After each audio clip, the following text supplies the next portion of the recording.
Hey there, welcome back. Once again, it's time for the Golden Age of DC Comics 365 Days, where I take this well loved coffee table book given to me by one of my best friends about 2 decades ago. This book has been surfing my coffee table ever since. It's a source of conversation, and I just love it, and I want to share this conversation with you. If you love comic books as much as I do, you are tuned into the right channel right now. The Golden Age of DC Comics lasts from 1938 until 1955. It's an interesting view upon the past and upon American culture and upon publishing. And America had just got out of the Great Depression, and then there was World War II, and culminating all in the space age in 1955, in the mid 50s. And these were these new archetypes, this new mythology, this pantheon of American gods and goddesses with fantastic powers. Literally, the literary convention of Deus Ex Machina, God from the machine, the resolution of the angel coming down and just saving humanity, or here and there. So, not really. A Deus Ex Machina quite literally is a resolution to a story, and it's a kind of a cheap mechanism to be like, oh, here comes the angel to give judgment, and to conclude and give closure to a story. But all the same, a god in the machine of this publication. And I come across racial stereotypes all throughout this book, and you need to be warned. And if you have triggers to such sensitivities, then this is your trigger warning. I am not saying that with any kind of sense of humor. I suffer from stress and anxiety myself, and I can, I've been triggered myself. So please, that's your caveat.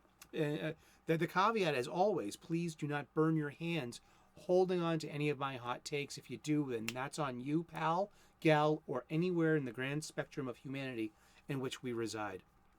So we're going to get to it, and today is May the 5th, and in my show notes, it just says TW. Trigger warning. We talk about stuff. We talk about the problematic past. We talk about it. We're going to go through it together.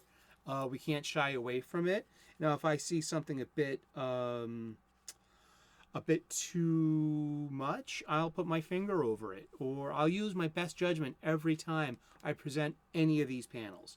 And we don't have to like it or hate it to respect it. We can acknowledge it and appreciate that we have come such a far and long way from then. And that's all I got to say about that right now. Let's get to it. It's May 5th, and it's art by Bernard Bailey from Action Comics number 27 of August of 1940. Remember, the Japanese have yet to bomb Pearl Harbor.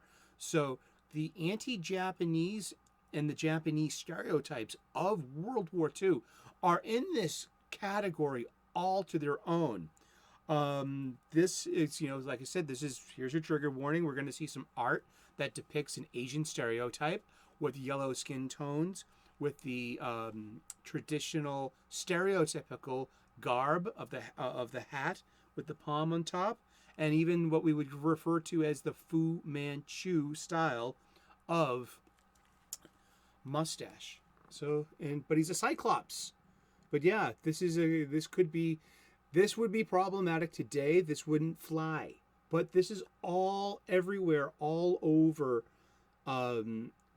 caricature and comics and comic strips and in culture. And, the Chinese have a huge history in creation of America, especially on the West Coast, and especially of, helping to build the railways and to build culture. I mean, Asian people are huge in the great American melting pot, and I love their influence on me as a person, as a chef, as their culture, as their cuisine, of their spiritual viewpoints. I mean, so are all stereotypes evil and bad and racist? I mean, I think that's a postmodern thought, and that's a leverage point for postmodern thought. I can respect it without believing in that.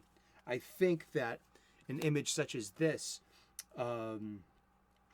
it just wouldn't get made today. But they're everywhere in these, and we have to accept it and go through it. And but let's read the blurb, okay? It's May 5th. Forgotten today, Tex Thompson had his debut right beside Superman's in the first issue of Action Comics. Described as a rich adventurer, Thompson may have been more typical than memorable, but the same can be hardly said for the nemesis on display in this story. The recurring villain in The Return of the Gora is one of many Asian stereotypes of this era, but probably the only one who is some sort of Cyclops. The idea may be fairly idiotic, but the image is fairly unforgettable. Yeah, and it says, oh, so Tex Thompson is playing hero again. Now I can settle an old score and perhaps rule one of the richest cities in the world, says our Cyclops of problematic, everything. But, I mean, was the intent always to be problematic? No, we didn't have it was meant to convey a sense of another person's culture. These stereotypes, I believe them at prima facie, at first glance. I have to, we should, look at them honestly. Like, that is a product of its age. What goes better with coffee table books and coffee table talk is really good freshly brewed coffee. Do we have any steam on that? You see any steam? Oh yeah, you see that steam. That's far from problematic. This is Tanzanian peaberry. This unites the world. Oh, that's good. But yeah, I mean, let's look at my show notes. Yes, I use show notes. Yes, okay. Let's read. Present caveat and intent, like I always do. Yeah, okay. We've done that. All right, let's check that box off. Checking boxes. That's a modern euphemism for stuff. Yet is yellow skin tone problematic? What is more, Oriental garb, are all stereotypes bad? Are all stereotypes bad? Like, my name's O'Sullivan. There are Irish stereotypes in comics. We kind of have to take it. There's like, oh, you have a sense of humor, but the Irish really don't take the leprechauns and shamrocks and shillelaghs as seriously as the Yanks do, and they kind of like, they blow it off. But I don't mean to co-opt any outrage. It's more of like, I can understand someone else's cultural sensitivities, because gosh, the Irish are just very much lampooned. And to be honest with you, the Irish were not considered were considered subhuman by the Britons that colonized. So yeah, we have an issue of colonization and erasure too. I mean, it's out there, it's history. But these stereotypes existed for a reason. It's pretty simple. It's just to convey information in such a short span. Are they unfair? They can be. Were they purposefully racist? Some most definitely can be. Yeah, there are huge stereotypical problems where the depiction of black people and manner of speech and the manner and the exaggeration of features. The same would send for the Irish too. The late 1800s, the Irish were seen as having the thing called the simian shelf. If you were seeing a British drawing of a white person with an elongated front of their shelf of their skull, that was a depiction of the Irish, and that was seen as ape-like because the apes and the gorillas have the elongated shelf between their nose and their front teeth, and that is called the simian shelf, and that's used as a way to. It was a visual shorthand. It was culture. It was known in culture. If you were to open a British newspaper, the London Times in the late 1800s, and you see, the political one panel, and to see someone with an elongated face like that, that was a depiction of the Irish. So I really do understand the need for sensitivities and the need to outgrow them, and the need to just accept them and go through it. And just to let you know, the character of Fu Manchu, it was a Dr. Fu Manchu, was a supervillain who was introduced in a series of novels by the English author Sax Rohmer, beginning shortly before World War I and continuing for another 40 years. And he has become an archetype of the evil criminal genius and mad scientist, and he had lent his the Fu Manchu mustache, and it is a Manchu means like Manchuria, and I know there are problems today, especially since the Marvel Fu Manchu is the father of Shang-Chi,